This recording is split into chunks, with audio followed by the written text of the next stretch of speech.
ஓம் சாய்ராம், ஜெய் சாய்ராம். எல்லாரும் நல்லா இருக்கணும். எல்லாருக்கும் நல்லதே நடக்கணும். அன்பு குழந்தையே, இன்னும் கொஞ்ச நேரத்திலே நீ சந்தோஷப்பட்டு குதூகலிக்கும்படி, உன் மனசெல்லாம் குளிர்ந்து மகிழும்படி உனக்கான காரியத்துல நான் வெற்றியை தரப்போகிறேன் என் செல்லமே.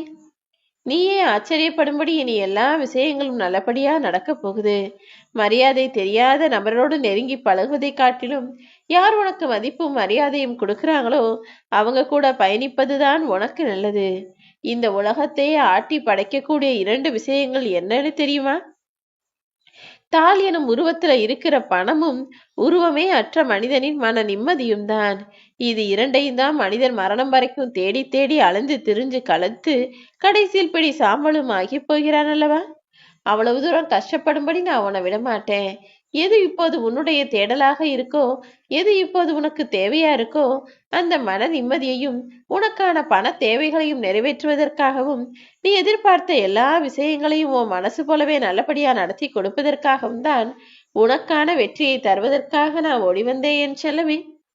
எல்லாவற்றையும் மன்னிக்க கூடிய குணத்தோட நீ இரு. ஆனா எதையும் மறக்க வேணாம். ஏன்னா யாரு என்ன செய்யறாங்கன்றதை ஞாபகம் வச்சுக்கிட்டாதானே யாருக்கிட்ட எப்படி எந்த அளவுக்கு எந்த தூரத்துல நீ பழக்கம் வச்சுக்கணும்ன்றது உனக்கு ஞாபகம் இருக்கும். அடுத்தவர்கள் தவறு செஞ்சா மன்னிக்கலாம். ஆனா மறுபடியும் அவர்களை உன் அருகில் வைத்துக் கொள்ள வேண்டாம் என் செல்லமே. சும்மாவே கத்தி கத்தி பேசினா நீ பெரிய ஆளா ஆயிட மாட்ட. ஆனா நீ பேச துவங்கும் போது அடுத்தவர் அமைதியோடு நீ சொல்வதை கேட்க முன்வந்தால்தான் நீ பெரிய ஆளாக மாறி போவாய். அந்த அளவுக்கு உன்னுடைய வார்த்தைகளுக்கு அடுத்தவங்க முக்கியத்துவம் கொடுக்கும்படியும், நீ ஏதாவது சொன்னா நல்லாதான் இருக்கும், சரியாதான் இருக்கும்னு அடுத்தவங்க நினைக்கிற அளவுக்கும் உண்மையான வார்த்தைகளை, அன்புள்ள அர்த்தமான வார்த்தைகளை பேசி பழகு. ஏன்னா யார் சொன்னாலும் எல்லாரும் அமைதியா மாறிட மாட்டாங்க. எந்த மனிதருடைய வார்த்தை சரியாக, நியாயமாக, நேர்மையாக, கருத்துள்ளதாக, அன்போடு கூடியதாக, அனைவருக்கும் சரிசமமானதாக இருக்கோ அவங்க சொன்னா மட்டும்தானே அனைவரும் மதிப்பு கொடுப்பார்கள் அந்த வார்த்தைக்கு. அப்படிப்பட்ட உண்மையான வார்த்தையை பேசக்கூடிய ஆளாக நீ இரு.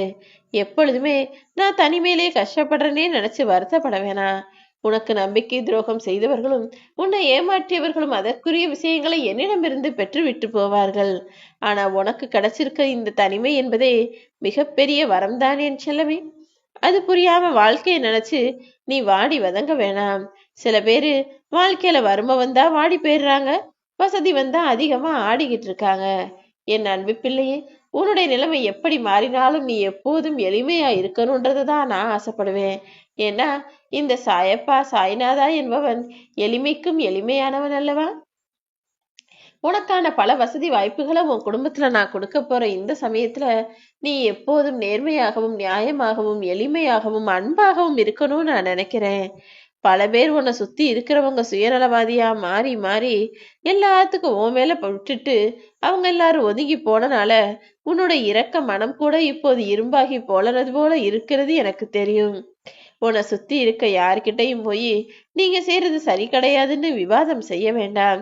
ஏன்னா அப்படி விவாதம் செஞ்சு அவங்க ஜெயிச்சிட்டாங்கன்னா அப்பவும் அவங்க உன்னை விட்டு விலகி போயிடுவாங்க. அல்லது நீ ஜெயிச்சிட்டினா அவங்க உனக்கு எதிரியாகவும் மாறி போயிடுவாங்க. அதனால்தான் பிரச்சனைகளை உருவாக்கக்கூடிய விவாதத்தை நீ செய்ய வேண்டாம். முடிஞ்சா அன்பா பேசு. பிடிக்கலையா அங்கிருந்து ஒதுங்கி போயிடு. 1000 பேர் உன்னை பத்தி 1000 விஷயங்கள் சொன்னாலும் அவ்வளவு பேருக்கும் நீ பதில் சொல்ல ஆரம்பிச்சா உன் ஆயுட்காலமும் போதாது என் செல்லமே. அதுக்கு பதிலா அடுத்தவங்க உன்னை பற்றி குறையோ குற்றமோ சொல்லும் போது அதுல ஏதாவது சரின்னு பட்டா அதை திருத்திக்க பாரு. இல்ல அவங்க சும்மாவே உன்னை பத்தி தவறா சொல்றாங்கன்னா அதை காதில் கேட்காமல் கடந்து போய்கிட்டே இரு.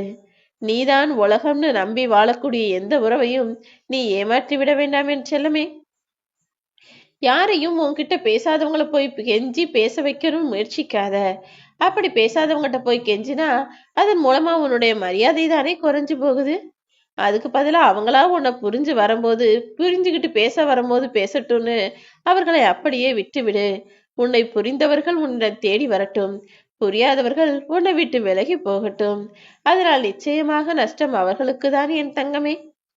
எல்லாம் தெரிஞ்ச மாதிரியே பேசுறவங்கிட்ட எதுவுமே தெரியாத மாதிரி நீ நடந்து கொண்டால் நீ நிச்சயம் புத்திசாலித்தனமாக வாழ்க்கையை ஜெயித்து விடுவாய். ஏன்னா நிறைய பேர் தனக்கு தான் தெரியும் ஆணவத்தோட ஆடுறவங்க எல்லாம் அடங்கி போயிடுவாங்க.